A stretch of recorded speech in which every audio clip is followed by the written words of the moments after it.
Gabby Melito already has his players in preseason camp, and we're going to go over those who are going and those who have been cut, because there are also some who stayed. So stay here with me because we're going to talk about this and many more topics in the world, in the environment of the Chivas team.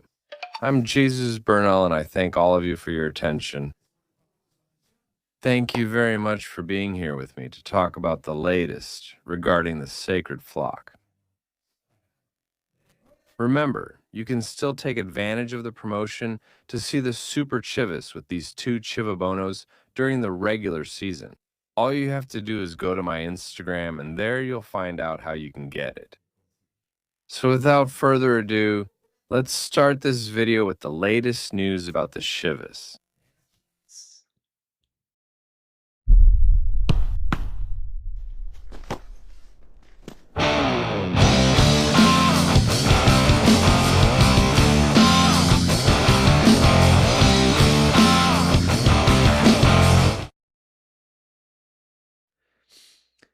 The full list of players that Chivas has called up for their preseason training has already been released.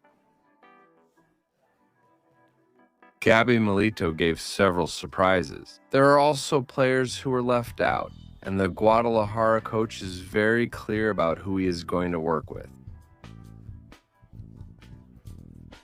Understanding that in the end, he will have to cut some players, because the selected ones will have to return to the team at some point. Who are they? Let's go over it. Let's go over this topic precisely. Here is the full list. There are 31 players called up who are going to Isla Navidad. Oscar Wally, Sebastián Lisiaga, Robinho Romero, Cristo Navarrete. That is, he's taking 4 goalkeepers. 4 goalkeepers. The fight to be number 3 is tough. Then in defense, José Castillo, Uncla Sepúlveda, Miki Tapias. El Cotorro, Omar Gobea, also already in midfield. Well, not really well positioned as such, right? Ricardo Marín, Johnny Pérez, Diego Campillo, Ángel Sepúlveda, Dani Aguirre, Miguel Gómez, Hugo Camberos, El Oso González, Jordan Carrillo, Richie Ledesma. Samir Samirinda is also coming, Ángel Chávez, Kevin Castañeda, Santi Sandoval. Let's say up to here, up to Santi Sandoval. They've been regulars. Even Sergio Aguayo, right? Him too. Luis Reyes coming back. From Puebla, he joins the preseason. And here come all the new updates. Joan Orozco, Leonel Calderón, Hugo Mata, Jesus Hernández, Carlos Hernández, and Vladimir Moragrega. We had even talked about some of them before because we saw them arrive for the physical and medical tests at the time. But it's clear that he's going to give the top scorer of the Expansion League, Vladimir Moragrega, the chance to try his luck at least during the preseason and try to earn a spot. Same situation with Carlos Hernández, Jesus Hernández, Hugo Mata, and Leonel Calderón. So things are getting interesting, of course, with these players. Who isn't going? Well, it's pretty clear, right? The ones who aren't in his plans. Eric Gutierrez, Dragon Garcia, Leo Sepulveda, who are players that were even registered with the first team. But the coach simply doesn't have them in mind anymore. So these guys also have to hurry up and find where to continue their careers.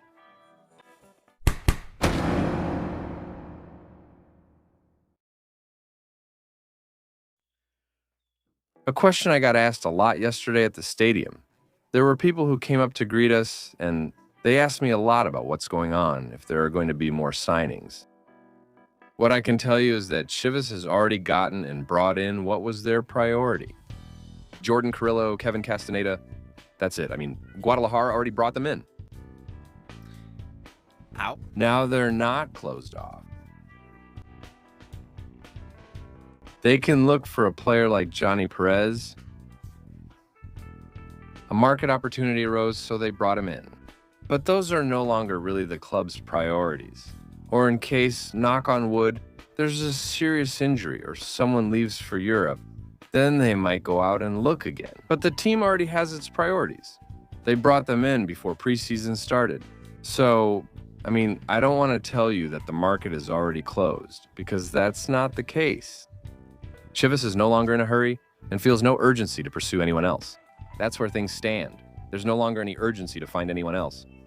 It's simply about seeing if any opportunity comes up or if there's any issue that needs to be addressed by the management.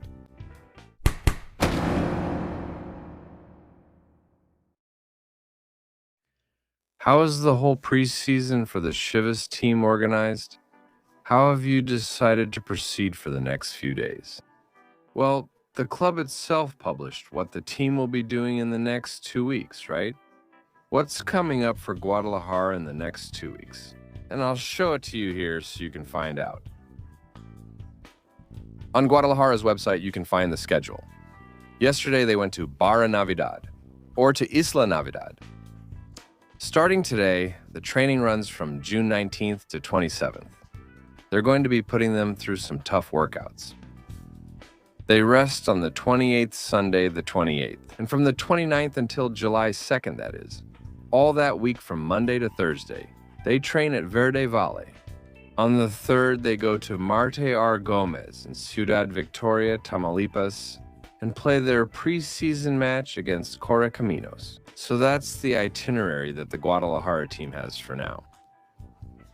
In these first 2 weeks that they have to prepare for the upcoming tournament, afterwards there will surely be news because there will be another 2 weeks left before their debut on the 18th against the Toluca squad at the Acro.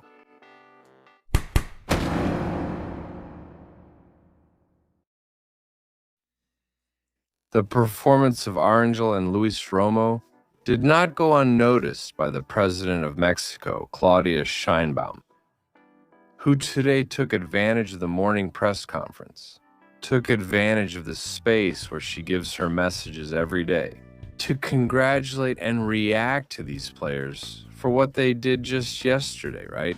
Luis Romo for the goal, Arangel for the save. Let's be clear, the president doesn't even know them. She doesn't know their names. She didn't refer to them by name, but she did refer to the role they played on the field.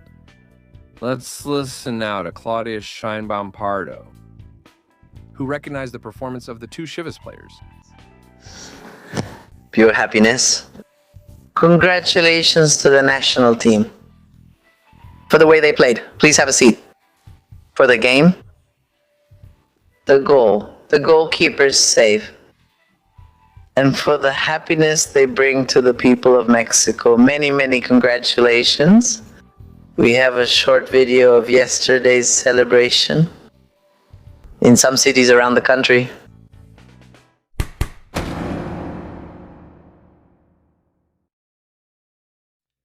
Now let's move on to World Cup topics, to World Cup matters. Topics. What were yesterday's results? Which ones? We need to go over them. It's worth it. Yesterday, obviously, Mexico beat Korea 1-0. Czechia and South Africa tied 1-1. Bosnia won 4-1. Sorry, Switzerland beat Bosnia 4-1, and Canada beat Qatar 6-0. Many people question why Mexico is already qualified and leading the group. I'll explain it to you. Mexico has 6 points. The only team that can catch up to them with 6 is Korea. It's already the only team. If Korea beats South Africa and Mexico loses to Czechia, Korea gets 6 and they tie in points. The thing is that the tiebreaker criterion for this situation is the head-to-head result. It's not goal difference. Result. Head-to-head. Which means that if the scenario happens where Mexico loses to Czechia, Korea beats South Africa, and both end up with 6 points tiebreaker criterion 1 head-to-head result. Mexico beat Korea. That's it. Mexico is the group leader. It's that simple. That's why the national team is there, in first place. And no one will remove them from that spot again. All right, we'll end this video here. Thank you very much for your attention. Keep subscribing, commenting, sharing, and liking. See you next time. I'm Jesus Bernal. Goodbye.